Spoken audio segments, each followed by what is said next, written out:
आज हम बात करने वाले हैं कोशिका के बारे में। लेकिन रुकिए, स्कूल के बोरिंग डायग्राम की तरह नहीं। सोचिए एक हलचल भरे छोटे से शहर के बारे में। एक ऐसा शहर जो हम सबके अंदर है और जो असल में जिंदगी की नींव है। तो सबसे पहले एक सवाल, ये जितनी भी जिंदा चीजें हैं, छोटे से पौधे से लेकर बड़े से बड़े जानवर तक, आखिर ये बनी किस चीज से हैं? देखिए, कोई भी बेजान चीज, मान लीजिए ये पेन, वो तो एटम से बना है। पर जो भी जिंदा है, इंसान, पेड़, जानवर, वो सब बने हैं कोशिकाओं से। जिंदगी ना एक खास तरीके से ऑर्गेनाइज्ड है। जैसे ईंट से बनती है दीवार, दीवारों से बनता है कमरा और कमरों से पूरा घर। बिल्कुल वैसे ही कोशिकाएं मिलकर बनाती हैं ऊतक यानी टिश्यूज। फिर टिश्यूज मिलकर बनाते हैं अंग मतलब ऑर्गन्स, और इन्हीं अंगों से बनता है पूरा का पूरा जीव यानी ऑर्गेनिज्म। तो सीधी सी बात है, कोशिका ही जिंदगी का वो सबसे जरूरी बिल्डिंग ब्लॉक है। ठीक है, तो चलिए इस शहर के टूर पर निकलते हैं। सबसे पहले हम देखेंगे इस शहर की सरहदें, इसकी बाउंड्रीज, और फिर चलेंगे इसके मेन कंट्रोल सेंटर मतलब इसकी सिटी हॉल में। तो शहर की जो बाउंड्री है वो है प्लाज्मा मेम्ब्रेन। ये शहर का बॉडीगार्ड है, समझ लीजिए। ये बहुत ही सिलेक्टिव है, मतलब ये तय करता है कि कौन अंदर आएगा और कौन बाहर जाएगा। हर किसी की एंट्री एग्जिट अलाउड नहीं है। यहाँ एक बड़ा मजेदार फर्क है। एनिमल सेल के पास तो बस एक ही बॉडीगार्ड है, यानी प्लाज्मा मेम्ब्रेन। लेकिन प्लांट सेल, उसके पास तो Z+ सिक्योरिटी है, मतलब प्लाज्मा मेम्ब्रेन के बाहर एक और मजबूत दीवार होती है। और ये जो Z+ सिक्योरिटी है, यानी कोशिका भित्ति, ये पौधे को जबरदस्त मजबूती देती है। अब देखिए, पौधे एक जगह से दूसरी जगह तो जा नहीं सकते हैं ना, तो उन्हें धूप, बारिश, हवा सब कुछ झेलने के लिए इस एक्स्ट्रा प्रोटेक्शन और मजबूती की जरूरत पड़ती है।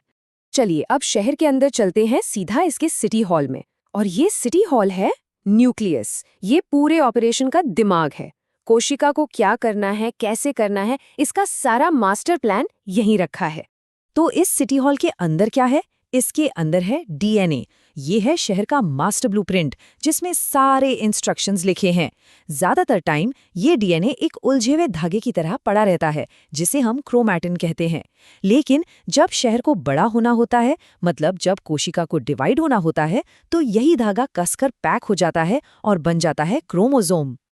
ओके, सिटी हॉल तो देख लिया। अब बारी है शहर के दूसरे जरूरी डिपार्टमेंट्स को देखने की। ये हैं शहर की फैक्ट्रियां और सर्विस सेंटर। तो शहर की जो मेन फैक्ट्री है वो है एंडोप्लाज्मिक रेटिक्यूलम, या शॉर्ट में ER। इसके भी दो हिस्से हैं। एक है रफ ER, जिसके ऊपर छोटे छोटे दाने यानी राइबोसोम चिपके होते हैं। इनका काम है प्रोटीन बनाना। और दूसरा है स्मूथ ER। ये एकदम चिकना होता है। इसका काम है फैट्स और लिपिड्स बनाना, और साथ ही शहर में जो जहरीली चीजें हैं उन्हें साफ करना। अच्छा, फैक्ट्री में माल तो बन गया, अब उसे पैक करके सही जगह भेजना भी तो पड़ेगा। ये काम करता है गोल्जी उपकरण। ये शहर का पोस्ट ऑफिस या कुरियर सर्विस है। ये प्रोटीन और लिपिड को पैक करता है, उन पर एड्रेस का लेबल लगाता है और फिर उन्हें सही जगह पर डिलीवरी के लिए रवाना कर देता है। अब हर शहर में साफ सफाई का सिस्टम तो होता ही है। कोशिका में ये काम करते हैं लाइसोसोम। ये शहर की सफाई टीम और रिसाइकलिंग प्लांट हैं। ये कचरे को, पुराने टूटे फूटे हिस्सों को खत्म कर देते हैं। और एक बहुत ही जबरदस्त बात, अगर कोशिका को कोई ऐसा नुकसान पहुंच जाए जो ठीक नहीं हो सकता, तो ये खुद को फाड़ देता है और पूरी कोशिका को ही खत्म कर देता है, ताकि इन्फेक्शन आगे न फैले। इसीलिए तो इसे सुसाइड बैग भी कहते हैं। फिर आते हैं वैक्यूल्स, यानी रिक्तिकाएं। ये शहर के गोदाम हैं, वेयरहाउस। यहाँ पानी, खाना और कचरा भी स्टोर होता है। एनिमल सेल में ये छोटे छोटे होते हैं, लेकिन प्लांट सेल में ये बहुत ही बड़े होते हैं। इतने बड़े कि ये अंदर से पानी का प्रेशर बनाकर पौधे को सीधा और कड़क रखने में मदद करते हैं। चलिए अब शहर के उस हिस्से में चलते हैं जो शायद सबसे जरूरी है, वो जगह जहां से पूरे शहर को अपनी सारी ताकत मिलती है, शहर का पावर प्लांट। ये नाम तो स्कूल में रटवाया ही जाता है, कोशिका का पावर हाउस। और ये सच भी है। ये वो पावर प्लांट है जो शहर की हर एक मशीन, हर एक काम को एनर्जी देता है। तो ये पावर हाउस है माइटोकॉन्ड्रिया। ये खाने को यानी न्यूट्रिएंट्स को एनर्जी में बदलता है। इस एनर्जी को कहते हैं एटीपी। ये कोशिका की एनर्जी करेंसी है। शहर में कोई भी काम हो, प्रोटीन बनाना हो या कचरा साफ करना हो, उसके लिए पेमेंट एटीपी में ही होती है और ये एटीपी यहीं बनता है। तो माइटोकॉन्ड्रिया इतना खास क्यों है? आप इसे शहर का एक गुंडा या फिर एक ऐसा डिपार्टमेंट कह सकते हैं जो पूरी तरह से आत्मनिर्भर है। क्यों? क्योंकि ये सिटी हॉल यानी न्यूक्लियस के सारे नियम नहीं मानता। इसके पास अपना खुद का डीएनए है, अपने प्रोटीन बनाने के लिए खुद के राइबोसोम हैं, और तो और ये जब चाहे अपनी मर्जी से अपनी कॉपी बना सकता है। तो हमने देख लिया कि ये शहर काम कैसे करता है, पर ये शहर फैलता कैसे है? मतलब जब हमें चोट लगती है तो वो ठीक कैसे होती है, या हम बड़े कैसे होते हैं? ये प्रोसेस बहुत आसान है, इसे माइटोसिस कहते हैं।